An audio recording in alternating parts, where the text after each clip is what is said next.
চলে এসেছি আবার ছাদে। একটা গাছ দেখাবো তোমাদেরকে।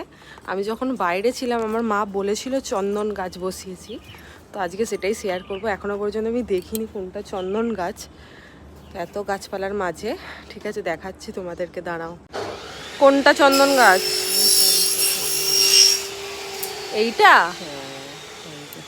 কোনটা, এটা না ওটা? এইটা। আচ্ছা, এই যে এইখানে। ও এটা।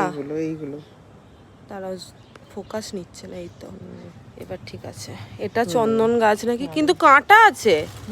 বাবা কি বড় বড় কাঁটা দেখো। বৃষ্টি হয়েছে তো, এই আমার মা এটা বালতিতে বসিয়েছে। এটা গোড়াটা অনেক মোটা। আচ্ছা, দেখতে পাওয়া যাচ্ছে। এই যে দেখো বন্ধুরা, এটা চন্দন গাছ নাকি। এটা আমি ঠিক জানি না চন্দন গাছ বলে, আমার মাও জানে না। আচ্ছা, তোমরা জানলে একটু কমেন্ট করো এটা চন্দন গাছ নাকি।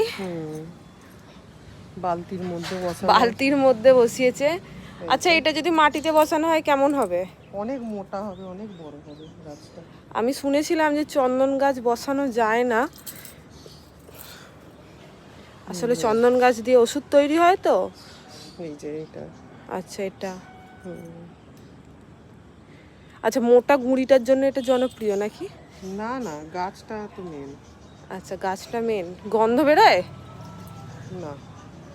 আচ্ছা, এটা যদি আমি ভেঙে ঘষি তাহলে হবে? আমি তো চন্দন বেটে দেখিয়েছি নাকি। আচ্ছা, এটা দেখোনি? ঠিক আছে, এটাই বুঝে নিই চন্দন গাছ। বাট আমি এই গাছটা আমি দক্ষিণেশ্বরেও দেখেছি একটা, ওটা বড় হয়ে গেছে, কিন্তু ওটাই চন্দন গাছ এইরকমই ছিল, একই সেম। এইদিকে আরো অনেক গেছে। এই যে এই দিকটা অনেক ডালপালা বেরিয়েছে, বর্ষাকাল বলে নাকি? না না, এত ডালই থাকে। আচ্ছা, ভালো লাগলো দেখে। এটা শুকিয়ে গেছে। আচ্ছা, শুকিয়ে গেছে, ওটা কেটে দেবে। কত বড় বড় কাঁটা দেখছো। বেল গাছের কাঁটা। আচ্ছা, বেল গাছও আছে। হ্যাঁ, ভালো লাগলো দেখে। আমার মায়ের কাছে চন্দন গাছও আছে, কিন্তু মশা ভীষণ। আচ্ছা, এটা বেল গাছ। আস্তে আস্তে তোলো। আচ্ছা, এটা কি লাল চন্দন? লাল চন্দন না শ্বেত চন্দন? জানি না আমি।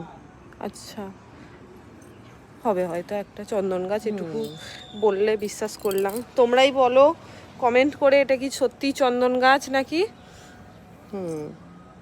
এখানেই ভিডিওটা শেষ করছি। মিনি ব্লগ ছিল এটা। ভালো লাগলে অবশ্যই লাইক কমেন্ট করবে আর চ্যানেলটা সাবস্ক্রাইব